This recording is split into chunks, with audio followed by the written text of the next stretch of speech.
Ikiwa unasikia hatia ndani ya moyo wako, unasikia moyo wako hauna amani, unahisi umekosana na Mungu, unajisikia kabisa kutoka ndani ya moyo wako ya kwamba hauko sawa na Mungu, jitahidi kufanya maombi ya toba. Omba toba mbele za Mungu. Kuna mtu ambaye unanisikia, kuna mambo unayafanya kwa siri, kuna vitu kabisa unavikosea mbele za Mungu na unasikia ndani ya moyo wako hatia. Mlango wa maombi umefungwa, mlango wa kuomba umefungwa, ujasiri wa maombi umeondoka. Unasikia ndani ya moyo wako hofu na uoga, unasikia hauna ujasiri tena wa kuomba. Maombi ya toba ni maombi muhimu kwako. Kuna dhambi umeifanya, kuna dhambi na kusumbua, kuna mahali unaanguka mara kwa mara, unainuka unaanguka tena, unainuka unaanguka tena. Ujasiri wako wa kiroho umeondoka, nguvu yako ya maombi imeondoka, nguvu yako ya kumtafuta Mungu imeondoka. Kuna wakati unasikia ndani ya moyo wako hatia, unasikia kabisa umekaa mbali na Roho Mtakatifu. Wakati mwingine Mungu anakukumbusha kwa njia ya ndoto ya kwamba umrudie, lakini mlango wa dhambi umekuwa ni mkubwa. Roho ya dhambi, tamaa ya dhambi imekuwa inainuka ndani yako. Unasema nitabaki kwenye hali hii mpaka lini? Lakini unasikia kuna sauti inakuita ya kwamba rudi mwanangu, rudi mwanangu, rudi mwanangu. Utabaki huko mpaka lini? Shetani anachochea naye sauti yake kukuambia kwamba endelea tu, hauna furaha, furaha yako ni hiyo, hauna furaha, furaha yako ni hiyo, hiyo ndio amani yako. Mungu ni wa msamaha tu, Mungu ni wa rehema tu. Ni kweli Mungu ni wa rehema, lakini utafanya dhambi hiyo mpaka lini? Biblia inasema kwamba yote atendaye dhambi ni mtumwa wa dhambi. Ikumbuka kwamba ukiwa mtumwa wa dhambi, manake utatumikishwa na dhambi, na mshahara wa dhambi ni mauti. Mara nyingi dhambi yoyote ile mwanzo unapoianza huwa ni nzuri, huwa ni tamu na huwa inakolea sana, lakini mwisho wake, dhambi yoyote ile mwisho wake ni uchungu, mwisho wake ni maumivu. Umetenda dhambi mara nyingi, umejikwaa mara nyingi, umeanguka mara nyingi, umeenda mbali na Mungu mara nyingi. Ujumbe huu ni wa kwako. Utabaki kwenye hali hiyo mpaka lini? Kumbuka kwamba Mungu amekupa kitu ndani yako, na watu wengi ambao adui anawatafuta kwa dhambi na tamaa ni watu ambao Mungu ameweka kitu kikubwa ndani yao. Ndani yako una kitu kikubwa, ndani yako una neema kubwa, ndani yako kuna wingu kubwa la Mungu liko ndani yako, lakini adui anakuzimisha. Anajua ili aweze kuzimisha ni kuinua tamaa, ni kuinua machocheo mbalimbali ya vitu ambavyo unatamani vipate, unatamani viwe vya kwako, unatamani vifae kwenye maisha yako. Dunia huwezi kuimaliza. Dunia ina vitu vipya kila siku. Hauwezi ukamaliza vitu vyote, hauwezi ukamaliza vitu vyote. Kila itopo leo vinazaliwa vipya. Mungu anazalisha vipya, shetani naye anachochea vipya ili viweze kufaa kwa tamaa. Mambo yote ambayo yanaonekana yanapendeza na yanaonekana mazuri na matamu, mara nyingi mwanadamu, kama umeshindwa kujikontrol, yanaweza kukutenga na ufalme wa Mungu. Ndio maana Biblia inasema kwamba mtu yeyote ambaye ataipenda dunia, basi mara zote atakuwa ni adui yangu. Mtu yeyote atakayependa vitu vya dunia atakuwa ni adui yangu. Ili umpende Mungu, lazima uchukie vitu vya namna ya dunia. Haina maana kwamba uchukie baraka za kidunia, no. Namaanisha kwamba uchukie matendo maovu yanayopata nguvu au yanayopata ushawishi na dunia. Shetani anaweka vitu mbalimbali vya kuchochea. Shetani anaweka vitu mbalimbali vya kuvutia. Wakati mwingine mmekuwa watu mnaangushwa na simu zenu, mmekuwa mnaangushwa na mitandao ya kijamii inawaangusha na wafanya mwe mbali na Mungu. Mwingine unaangushwa na tamaa yako mwenyewe, mwingine unaangushwa na mawazo yako, mwingine unaangushwa na kuchelewa. Unahisi kama umechelewa, unaona bora tu uangushwe na jambo hilo. Ni kukumbusha kwamba Mungu anakupenda. Neema ya Mungu bado ipo. Kuna wakati neema itafungwa, mlango utanyamaza, lakini saa hii Mungu anakuita. Damu ya Yesu inanena mema bado. Iko tayari kutakasa. Utabaki hapo mpaka lini? Umekuwa mtumwa wa jambo hilo kwa miaka mingi. Umekuwa mtumwa wa jambo hilo kwa muda mrefu. Umekuwa mtumwa wa jambo hilo kwa muda mrefu. Unasikia ndani ya moyo wako kwamba hapana, umechoka. Imetosha. Unasema Mungu nisaidie.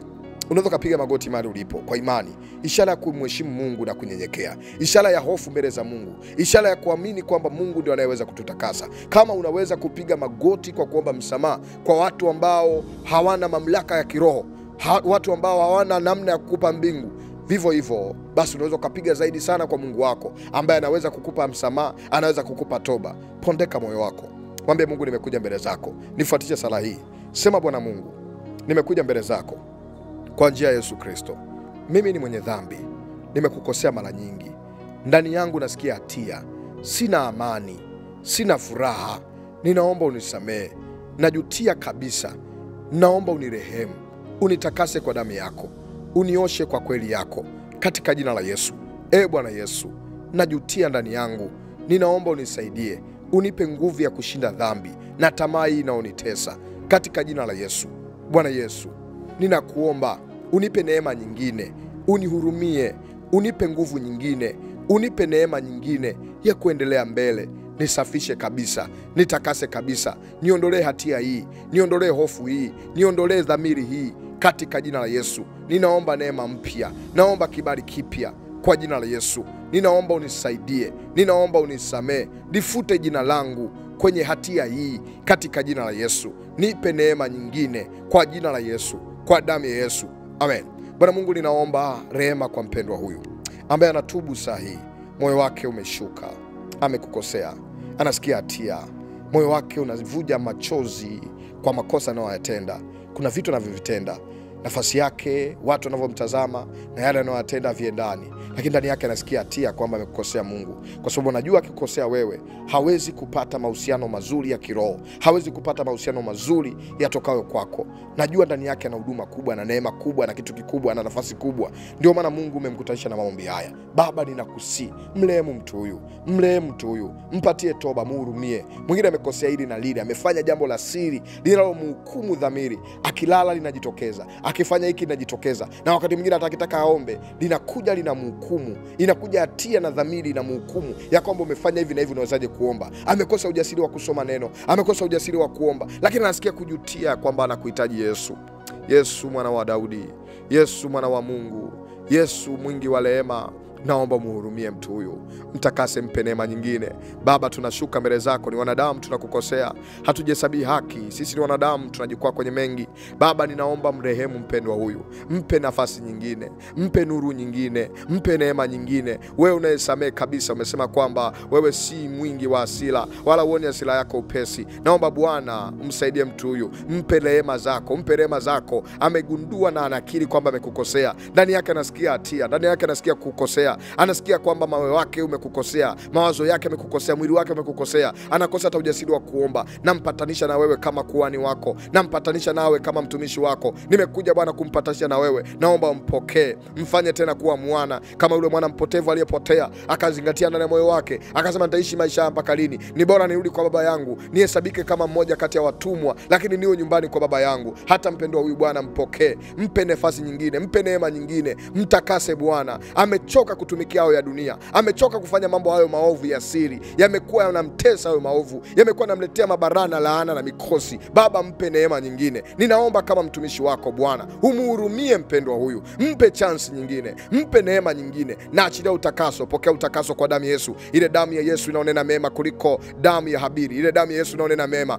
Naomba ikutakase kabisa, na Yesu mjumbe wa agano jipya, damu yake inaonena mema kuliko ile Habili, ikutakase kabisa, ikuoshe kabisa. Biblia inasema kwamba damu za fahari, damu za mbuzi na wanyama hazikutosha kutakasa kabisa, lakini mwana kondoo aliyetengwa, aliyenunua watu mataifa kwa mataifa, alitosha kuwa dhabihu iliyo hai, inayotakasa, inayosafisha. Neno lako Bwana linasema kwamba basi toeni miili yenu kuwa dhabihu iliyo hai mbele za Bwana, na hiyo ndio ibada yenye maana. Bwana, ninakusihi mfanye mtu huyu mwili wake uweze kuwa dhabihu mbele zako, mfanye huyu mwili wake uwe dhabihu iliyo hai mbele yako, mfanye viungo vyake viwe dhabihu iliyo hai mbele zako. Baba, kwa kuwa tumekuamini wewe, basi tumeifia dhambi pamoja nawe Kristo, haifai dhambi itawale ndani yetu. Baba, tusaidie, mpe neema kushinda dhambi hiyo, mpe neema kushinda dhambi hiyo, mpe neema kushinda dhambi hiyo, mpe nguvu ya kushinda dhambi hiyo. Muondolee kila namna ya kuchochewa, muondolee kila namna ya tamaa, mpe ujasiri. Biblia inasema kwamba kujaribiwa kwetu kupo, lakini upo Yesu atakayetusaidia tusijaribiwe kupita vile tuwezavyo, vile tuombavyo, vile tuwezavyo kukabili. Mpe neema kushinda majaribu, mpe neema kushinda mapito, mpe neema kushinda hilo ambalo adui analinua mbele yake. Zaidi ya hayo Bwana, mfanye kuwa mtoto wako tena, muondoe kwenye nafasi ya utumwa, mfanye kuwa mwana, katika jina la Yesu nakuombea. Neema ya Bwana inatosha. Mungu akuhurumie, Mungu akutakase, neema ya Kristo Yesu ikuoshe, kwa jina kuu la Yesu Kristo aliye hai.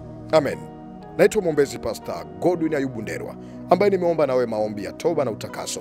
Naamini Mungu amekutakasa. Yarudie maombi haya. Ukisikia amani, basi umesamehewa. Kama usikia amani, unaweza kaongeza muda wa kuendelea kuomba toba. Wakati mwingine ukaingia hata kwenye maombi ya kufunga, ya kumtafuta Mungu. Ukisikia amani ndani ya moyo wako, ujue umesamehewa. Lakini kama bado unasikia hatia ukiingia kwenye maombi, ujue bado mlango wa toba haujathibitika kwako. Endelea kumtafuta Mungu. Kama umepata amani, anza kuomba sasa. Rejesha mahusiano mapya na Mungu. Usijihesabia hatia, usijihesabia kwamba mimi siwezi.